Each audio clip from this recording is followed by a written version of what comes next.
হয়ে উঠেছে এই নন্দীগ্রাম। পুলিশ আর টিএমসি এক হয়। নন্দীগ্রাম যেন অগ্নিগ্রাম। আমি কার কাছে রই, আমার কার কাছে রইব গো। ভোটের কয়েক ঘন্টা আগে অগ্নিগর্ভ হয়ে উঠল নন্দীগ্রাম। ঝরল রক্ত, গেল প্রাণ। খুন হলেন বিজেপি কর্মী মা। গুরুতর জখম হলেন ছেলে, যিনি বিজেপির এসসি মোর্চার সম্পাদক। স্বজনহারার চোখের জলে ফের ভিজল জমি আন্দোলনের আতুর ঘরের মাটি। রাতে খুনের পর সকাল থেকে উত্তপ্ত হয়ে ওঠে নন্দীগ্রামের সোনাচূড়া। প্রতিবাদে নন্দীগ্রাম বন্ধের ডাক দেয় বিজেপি। রাস্তার ওপরে গাছের গুঁড়ি ফেলে অবরোধ করা হয়। নন্দীগ্রাম থানার সামনে রাস্তায় টায়ার জ্বালিয়ে পথ অবরোধ শুরু করেন বিজেপির নেতাকর্মীরা। বেলা গড়াতেই পরিস্থিতি আরো উত্তপ্ত হয়। আগুন ধরিয়ে দেওয়া হলো একের পর এক দোকানে।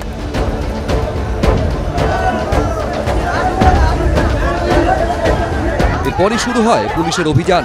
লাঠি হাতে তাড়া করে পুলিশ, লাঠিচার্জও করা হয়।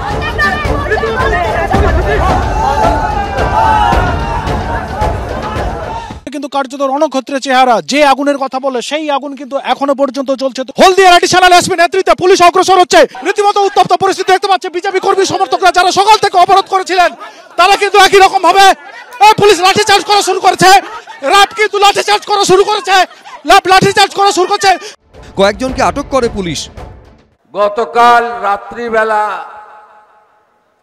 একজন শিডিউল কাস্ট দলিত মাকে, যার নাম রথিকান্ত আড়ি, তাকে কিছু জঙ্গি জিহাদি নৃশংসভাবে নন্দীগ্রামে খুন করেছে। একটা 56 বছরের শিডিউল কাস্ট মহিলাকে মাঝ রাত্রে মেরে দিল রথিকান্ত আড়ি। তার বদলা হবে না। নন্দীগ্রামের ঘটনার সঙ্গে তৃণমূল কংগ্রেস কোনোভাবে জড়িত নয়। নন্দীগ্রামের যে মৃত্যুর ঘটনা ঘটেছে দুর্ভাগ্যজনক, কিন্তু সেটা কতটা রাজনৈতিক যদি হয় সেক্ষেত্রে বিজেপির গোষ্ঠীদ্বন্দ্ব ওই এলাকায় তীব্র। ফলে সেখানে আদি বিজেপি বনাম নব্য বিজেপি, সেই জায়গায় সংঘাত তীব্র হয়ে রয়েছে। নন্দীগ্রাম থানায় ঢুকে পুলিশকে রীতিমতো হুঁশিয়ারি দেন শুভেন্দু অধিকারী। নন্দীগ্রাম হাসপাতালে গিয়েছিলেন শুভেন্দু অধিকারী। এই মুহূর্তে নন্দীগ্রাম থানায় ঢুকেছেন শুভেন্দু অধিকারী। আমার কাছে সিসিটিভি আছে। আল রাজির নেতৃত্বে খুনিরা থানায় এসেছিল। যারা খুন করেছে, আমাদের মাকে খুন করেছে, রথিবালা আড়ি, সঞ্জয় আড়ির মা নয়, আমার মা। আপনারা খুনিদের সঙ্গে খুনি মিটিং করেছেন, শামসুল এবং আল রাজির সঙ্গে। আমি জানতে চাই খুনির সঙ্গে খুনি মিটিং করেছেন। এদিকে নিহত বিজেপি কর্মীর ছেলে, যিনি নিজে বিজেপি নেতা, সেই সঞ্জয় আড়ির অবস্থা অত্যন্ত আশঙ্কাজনক। বৃহস্পতিবার দুপুরে তাকে মেডিকা হাসপাতালে ভর্তি করা হয়। হাসপাতাল সূত্রে খবর, মারের চোটে বিজেপি নেতার মাথার খুলি ফেটে গিয়েছে। মাথার একাধিক জায়গায় রক্ত জমাট বেঁধেছিল।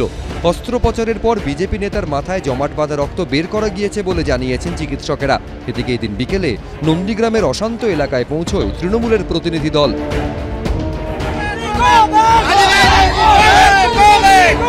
তাদের গো ব্যাক স্লোগান দেয় বিজেপি।